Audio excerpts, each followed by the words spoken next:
Le compte de l'émission Lisolo Yakati, nous rappelons que nous avions reçu Gisnet Chimangalouke.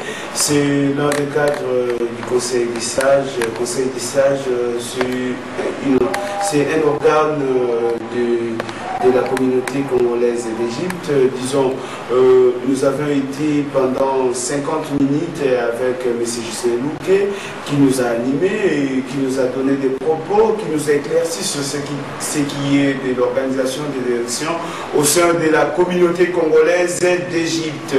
Et nous disons merci à tous ceux qui, de près et de loin, ont participé pour la bonne marche de cette émission. Et Lisolo Yakati est là pour vous.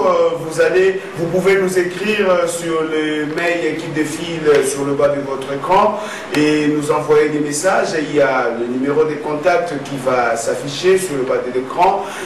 Nous sommes là pour vous. Lisolo Yakati ezali pona biso bandeko, Lisolo Yakati ezali pona ba Congolais nyonso.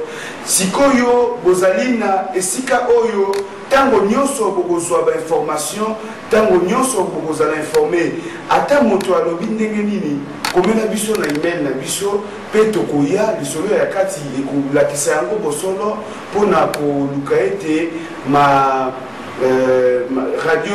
radio trottoir ezala lisusu te na kati na biso ba Congolais. Merci mingi na baibanso basalisaki na nzela ya caméra pe na nzela ya masini po ete émission oyo eleka malamu. Merci na kombo ya bino banso. Merci.